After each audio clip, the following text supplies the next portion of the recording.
The hum of fluorescent lights and the faint hiss of the HVAC system were the only sounds that kept Fatima company as she scrubbed the tile floor of the 23rd floor restroom.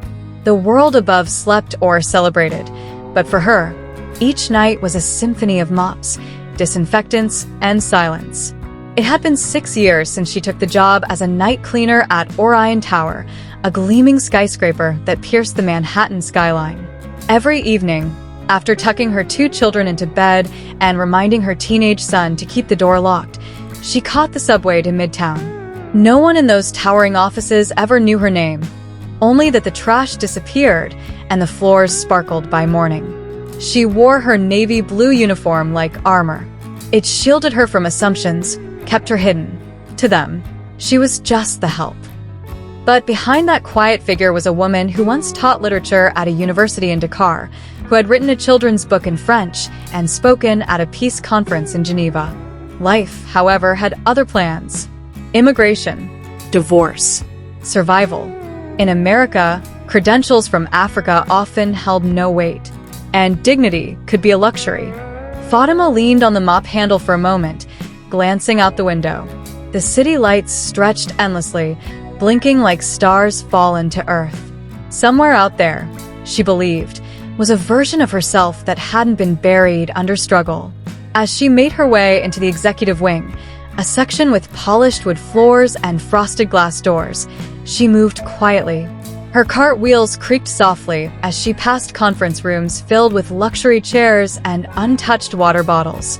It was there, near the corner office, that she paused. Through the glass, she noticed a white man in a crisp shirt hunched over a glowing laptop. His face was unfamiliar. Young, sharp-featured, likely new.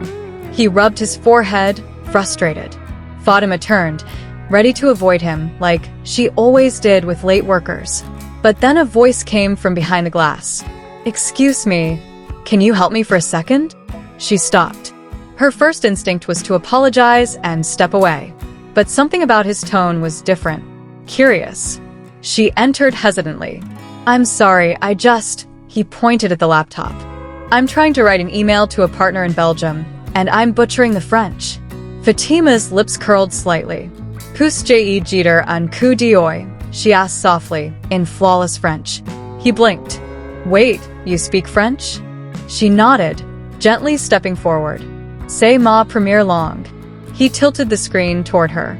She read the email, clicked the cursor, and made a few quick edits, smoothing out the grammar and tone. He watched, stunned. "Merci beaucoup," he said awkwardly. Fatima smiled politely and turned to leave. "Wait, do you work here?" he asked, genuinely confused. She gave a short laugh. "Yes, I clean these floors every night." There was a pause. "I'm Jeremy, COO of the company." He extended his hand. She wiped her palm on her uniform and shook it. "Fatima." He was still looking at her, as if seeing her for the first time, even though they'd likely passed each other in the halls many times before. "I didn't expect that," he admitted. "You sound like a diplomat." "I used to be," she replied quietly before walking back to her cart. That night, as Fatima rode the train home, she didn't know that her world had just shifted. But Jeremy did, and he wasn't going to forget her name. The morning sun filtered through the tall glass windows of Jeremy's office as he sipped his coffee, the memory of last night still replaying in his mind like a scene from a movie. He couldn't stop thinking about Fatima, the janitor who spoke French like a poet, with eyes that held stories deeper than the East River. By 9 a.m. sharp, he sent a message to HR. "Please send me the personnel file for a janitorial employee named Fatima, night shift. No need to alert anyone just yet." 20 minutes later, a slim folder landed on his desk. Thin. Too thin. He opened it, expecting to find pages of background, assessments, maybe a note from a supervisor. Instead, it was a standard employment form, a copy of her work visa, emergency contact details, and a line at the bottom of the sheet. Fluent in French, Wolof, Arabic, Spanish, and English. Jeremy raised his brows. 5 languages? And she was pushing a mop? He scrolled through the company directory. Fatima wasn't listed, of course not. Subcontractors were often invisible in systems built to ignore them. Just then, his assistant Maddie walked in. "You wanted the summary for the Belgium meeting?" Jeremy looked up, distracted. Yeah. "Hey, do you know Fatima? The night janitor?" Maddie blinked. "The one with the headscarf?" Not really. I mean, I see her. Why?" "She helped me with a French email last night. Turns out she speaks 5 languages fluently." Maddie looked surprised, then tried to mask it with a shrug. "Oh, well, that's impressive." Jeremy narrowed his eyes. "Impressive? Maddie, she's been working here for 6 years. In the same building, cleaning floors. She has no complaints, no raises, no evaluations, nothing. Don't you think that's a problem?" Maddie hesitated. "She's with the night cleaning team. They're contracted through Apex Maintenance. We don't usually." "Right," Jeremy cut in. "We don't usually look." That night, Fatima was back on the 23rd floor, her usual rhythm uninterrupted. Mop, rinse, polish. The floors gleamed like always, but her thoughts were tangled. Had she overstepped by helping the COO? She hadn't meant to. Old instincts kicked in: stay quiet, stay useful, stay small. She didn't notice Jeremy step out of his office until he called her name. "Fatima?" She turned slowly, unsure. "I wanted to thank you again. About last night." She smiled politely. "You're welcome." He paused. "Can I ask you something?" She nodded cautiously. "Why do you work here?" Her hands tightened around the mop handle. She looked down at her shoes, faded soles from long walks home. "Because someone has to," she replied softly. "Because my children need food, and dreams don't always pay rent."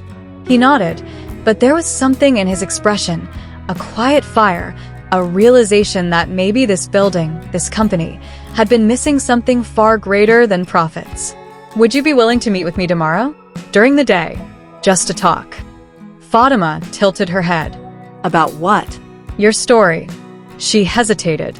No one had ever asked to hear her story. "Okay," she said finally. That night, as she finished the last room, she stared out the window and whispered a short prayer under her breath. Maybe Allah had not forgotten her. Not after all. By mid-morning, Fatima sat nervously in the lobby of the 40th floor, a place she had only glimpsed while buffing tiles on silent nights.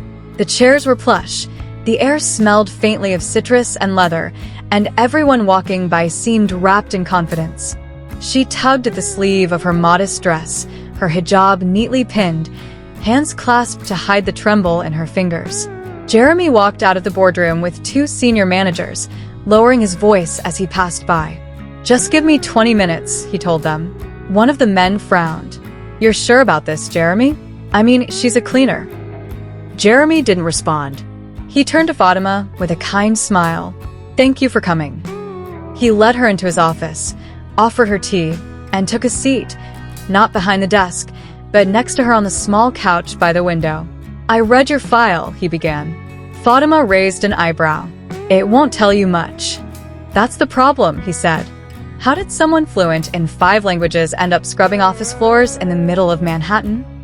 She smiled faintly, the kind of smile that hides pain. War. Displacement. No credentials that matter here. Employers saw my hijab before they saw my name. I stopped trying. Jeremy listened in silence. "I had dreams." I still do, she said. "But the American dream doesn't always come in your size if you're Black, Muslim, and a woman." He nodded slowly. "Would you ever consider something different? Something bigger?" Fatima tilted her head. "What do you mean?" "I have a role in our global communications department that's been sitting open. French, Spanish, Arabic, all essential. And your English is flawless. I could fast-track you through training. You'd have to leave Apex, but we'd sponsor you directly." Fatima blinked, stunned. "You'd do that?" Jeremy smiled. "Only if you're willing." Before she could answer, a knock broke the moment. His assistant leaned in. "Mr. Sloan from HR is here to see you. Urgent." Jeremy stood. "Excuse me 1 second." In the hallway, Sloan was waiting, lips tight. "I heard you're considering hiring one of the cleaning crew for a corporate role." "Her name is Fatima," Jeremy said coolly. "You're opening a can of worms," Sloan whispered. She's not in our hiring system, and between us, others might not respond well to a sudden diversity move. Jeremy folded his arms. So we should ignore her qualifications because she cleans floors while wearing a hijab? I'm saying tread carefully. You promote someone like that, people will talk. Good, Jeremy snapped. Maybe it's time they did. Back in the office, Fatima waited, unaware of the quiet storm brewing outside. She had no idea that her name would soon become a silent test of character for the very company she'd mopped clean for 6 years. Fatima returned to her usual evening shift, floating through the empty hallways like she had done for years. But tonight felt different. Jeremy's offer echoed in her mind like a second heartbeat. Could this really happen? She didn't share the news with anyone, not even Myra, her fellow cleaner and closest friend. Let's wait, she whispered to herself. Let's see if it's real. But corporate buzz spreads faster than coffee spills. The next morning, a ping echoed through several inboxes on the executive floor. The subject line read, "Urgent, regarding the janitor you're promoting." The message, sent anonymously, was brief but venomous. Before the company embarrasses itself with a diversity stunt, perhaps verify Fatima's legal status. She doesn't sound American. Just saying. It landed in the inbox of HR, legal, and the CEO himself. Jeremy read it while sipping his morning coffee. The email made his hands shake. He forwarded it to the HR director with a note. Investigate, not Fatima, but where this came from. But the damage was done. Whispers began. Some staff claimed not to feel safe with someone who might have foreign ties. Others masked their bias and concern. Does she even have a degree? Or this could set a bad precedent. That evening, as Fatima arrived for her shift, she sensed the change. Elevators seemed colder. Eyes followed her longer. People spoke in hushed tones, lips stiffening when she passed. In the janitorial closet, Myra looked up from her cart. "You okay?" she asked gently. Fatima forced a smile. "Just tired." But as she mopped the marble corridor, she noticed something unusual. A printed copy of the anonymous email crumpled in the trash outside a partner's office. She picked it up. Her name was there. The accusation. The doubt. The racism. Her heart thundered in her chest. She took the paper, folded it neatly, and slipped it into her Quran tucked inside her locker. Then she walked to the women's restroom, locked the stall, and finally allowed herself to cry. Quietly, deeply. That same night, Jeremy called her. "I won't insult you by asking if you saw the email," he began. "I did," Fatima replied, her voice low. "We're launching an internal investigation.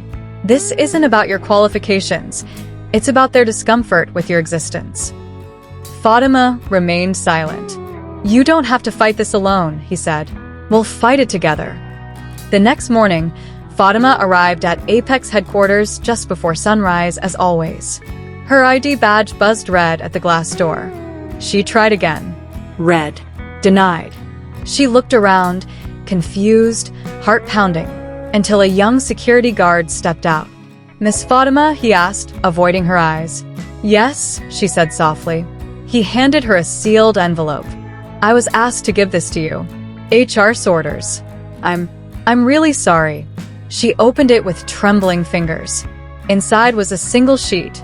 Effective immediately. You are placed on temporary administrative leave as we review procedural compliance regarding your potential transfer. This does not indicate wrongdoing, but we ask that you refrain from entering company premises until the matter is resolved. No explanation. No phone call. No meeting. Just a letter. She stood outside the building that had swallowed 6 years of her life. 6 winters of icy commutes, 6 summers of midnight cleaning, and now she was being told to stay away, like she was a threat. As she turned to walk back home, her phone buzzed. It was Myra. "What the hell's going on?" she blurted. "You've been suspended?" "They call it leave," Fatima replied quietly, "but it feels like exile." "Did Jeremy approve this?" "I don't know. He hasn't called today." She got home and sat in silence. Her apartment, once a safe space, now felt like a cage. Rent was due in 2 weeks. Her little brother back in Senegal still needed monthly tuition support. And now, this. By late afternoon, she opened her laptop and began to type. Not an email, not a resume, a letter. To herself, to the world. I am Fatima Diallo. I mop the floors of your boardrooms, scrub the base of your success. I speak 5 languages, hold 2 degrees, but I wear a scarf you fear. You praise diversity, but silence difference. But I will not vanish quietly. She posted it on her dormant LinkedIn account. Then she closed the lid. By morning, the post had gone viral. Thousands of comments poured in. From Black professionals, "This is my story." From immigrants, "I see you, sister." From CEOs, "We must do better." And from someone unexpected, Jeremy. His comment sat at the top. Fatima, you've done more with a mop and a voice than many do with titles. You won't walk this alone. Not anymore. By noon the next day, Fatima's post was no longer just a story online, it was a headline. Office janitor speaks 5 languages, suspended after promotion offer. Black Muslim woman at center of workplace discrimination battle. The news cycle spun fast. Local news stations requested interviews. Activists reached out to support. A Muslim civil rights organization offered to represent her pro bono. Suddenly, Fatima's name was on everyone's lips. But not all attention was kind. Anonymous trolls flooded her inbox with slurs. Go back to your country. You people always play the race card. Clean toilets and keep quiet. Fatima stared at the screen, eyes dry. She wasn't shocked. She was just tired.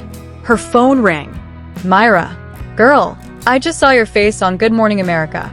You look like a boss. Fatima chuckled weakly. I didn't even do an interview. They used your post. Word for word. People are waking up. Meanwhile, inside Apex's corporate tower, the boardroom was tense. Jeremy stood at the head of the table, glaring at the executives seated before him. We silenced a woman instead of celebrating her, he said. And now we're bleeding public trust. We followed protocol, someone muttered. No, Jeremy snapped. You followed comfort. Your own. Legal advised silence, but PR begged for action. HR remained paralyzed in fear. Jeremy made a decision. He called Fatima. Come to the building, he said. Come as a guest, not as staff. I want you to speak at tomorrow's leadership conference. Fatima froze. What? I want you to tell your story to every executive, every manager, every decision maker. No filters. Are you sure they'll listen? I'm sure they won't forget. She agreed, hesitantly. But that night, she couldn't sleep. What would she wear? What if they mocked her? What if she cried? Then she opened the Quran beside her bed. Her eyes fell on a verse she knew by heart. Indeed, with hardship comes ease. Quran 94:6.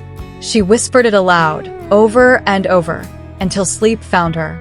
Fatima stood outside the grand conference room on the 17th floor, the same floor where she once vacuumed late into the night while executives sipped coffee and made decisions that never included people like her. Today, she was the keynote speaker. She adjusted her navy blue hijab and smoothed her simple blazer. Myra, who insisted on tagging along for moral support, gave her a firm nod. You've got this, Myra whispered. Don't shrink. The doors opened. Inside, over 200 Apex managers and C-suite execs sat in silence, awaiting the janitor who went viral. The room was sleek and sterile. Glass walls, silver lights, and egos in tailored suits. Jeremy stood near the stage, eyes scanning the crowd. He gave Fatima a nod. She walked up, heels quiet on the marble floor, heart pounding like war drums. She took the mic and paused. No fancy introduction. No corporate jargon. Just a breath. And then, for 6 years, I cleaned this building, your offices, your boardrooms, your bathrooms. You never asked my name, but I knew yours. You wore it on gold plaques and corner doors. I learned your habits, your coffee orders, the scent of your cologne. But none of you ever looked me in the eye. The room shifted. Uncomfortable. Restless. I speak 5 languages. I graduated with honors from Chaik and Tab, Diop University. I taught refugee children in Dakar. I came to America to build something new. But here, I was only ever seen as a mop and a scarf. Silence. Raw. Thick. Then she saw him, Mr. Reese, the senior vice president of operations. The same man who'd once walked past her collapsed from exhaustion and muttered, "They're always lazy." He leaned over to another executive and whispered, laughing. The gesture was quick, but not quick enough. Fatima paused. I know not everyone here came to listen. Some came to laugh. But even laughter can't wash away truth. That line landed like a thunderclap. Jeremy stood slowly and faced the room. We've spent millions on diversity seminars, he said. But today, a janitor just taught us what we've failed to learn. Applause. Real. Thunderous. Unstoppable. But Mr. Reese wasn't clapping. Later that afternoon, as Fatima exited the building, her phone buzzed again. A message from an unknown number. Careful. You're making powerful enemies. She froze. Was it a threat? Was she safe? And had she just started a war inside Apex? For the first time in years, Fatima didn't take the service elevator. She rode the main lift to the 20th floor. Now as Director of Cultural Inclusion and Equity at Apex Global, a new role created specifically for her. Her office overlooked downtown Manhattan. Her name gleamed on a silver placard. People who used to ignore her now stood when she entered a room. But behind the congratulations and champagne emails, shadows stirred. In a dim conference room on the 14th floor, Mr. Reese sat with a thin man in a charcoal suit. She's dangerous, Reese hissed. If she gains more influence, half the staff will start airing grievances. The man, Greg, a private investigator hired off the books, nodded. You want dirt? I want her gone. Quietly. Within days, Greg was combing through immigration files, travel records, and online posts. Fatima had nothing to hide, but in a world built to trip you, even innocence could be twisted. Meanwhile, Fatima was busy building something real. Her new role wasn't just symbolic. She launched language training programs, held anonymous staff listening sessions, and pushed for transparent pay audits. Employees, especially janitorial and support staff, felt seen for the first time. But the higher she climbed, the colder the stairs grew. One day, an envelope arrived at her apartment door. No return address. Inside, a blurry photocopy of her Senegalese birth certificate, a scribbled note. A girl like you doesn't belong here. Go home before we send you. Fatima's hands shook, not with fear, but with rage. She took a deep breath and called Myra. Someone's trying to scare me. You think it's Reese? I know it's Reese. Are you gonna back down? No. I'm going to fight. The right way. Fatima emailed the legal team, attaching the anonymous threat and photocopy. Then she CC'd Jeremy. 2 hours later, Jeremy was in her office. Are you okay? I'm not scared. Just tired of proving I deserve to be here. He nodded. I've opened an internal investigation. But Reese, he's protected. Old money. Big donors. Fatima looked him dead in the eye. So was Goliath. Late one evening, Fatima sat in her office going through survey responses from Apex's lower-tier employees, janitors, mailroom staff, cafeteria workers. One phrase kept repeating, "Thank you for seeing us." But as she read the 47th response, her phone buzzed. Unknown number. No voicemail. She ignored it. Then a second buzz. This time a text. Meet me in the loading dock. Midnight. Come alone. A friend. Fatima hesitated. The message felt ominous yet familiar. She recognized the sender's cautious tone. Someone who'd been watching, afraid to speak out. Against her better judgment, she put on her coat, left through the side door, and made her way down to the underground dock of the Apex building. It was freezing. A dim overhead light flickered. A figure in a gray hoodie stepped from the shadows. It was Nina, a young receptionist from the front desk who barely spoke at staff meetings. I don't have long, Nina said, voice trembling. But you need to know, Reese is trying to destroy you. Fatima's pulse quickened. How do you know? I used to work in his office before they moved me. I saw him and that investigator, Greg, going through files. They were laughing at your photo, saying things like, let's find our cracks. I overheard them mention ICE. ICE. Fatima whispered. He's trying to get me deported? Nina nodded. He's done worse to others. I knew a janitor named Luis. He complained about being mistreated. A month later, he was gone. Fired for security violations. They said he had fake papers. But it didn't make sense. He cried to me the night before. Fatima's heart pounded. Would you testify? I'll give you everything, emails, audio clips, his schedule. But only if you promise to protect me. I'm undocumented too. Fatima took Nina's hand. I promise. The next morning, she walked into Jeremy's office with a folder in her hands. I have what we need. But if this goes down, it's not just Reese. It's the whole machine. Jeremy looked at her, a weight behind his eyes. Then we break the machine. That night, Fatima uploaded the evidence to a secured server. She crafted a presentation. This time, she wasn't just speaking for herself. She was speaking for every name that never made it to a corner office and never even got a chance. Fatima's ID card no longer opened the glass doors she once walked through with pride. Security met her in the lobby. We've been instructed to escort you home, ma'am. She didn't resist. She didn't argue. But the humiliation scorched her soul as curious onlookers watched her leave in silence. Hours earlier, Fatima had prepared to walk into the internal board meeting with files from Nina, recordings, emails, calendar screenshots, all tying Reese and Greg to intimidation tactics and likely illegal background checks.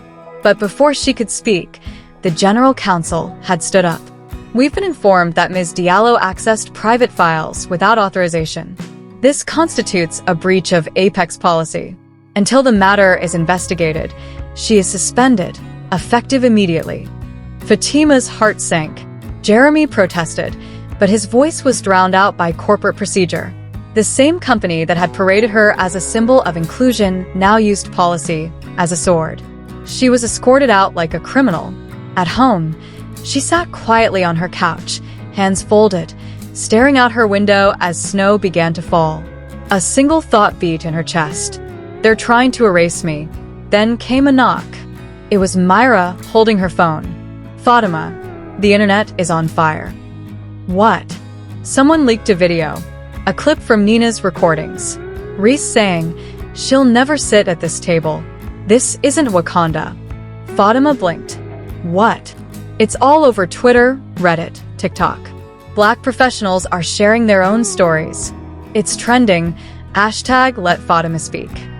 Fatima opened her own phone.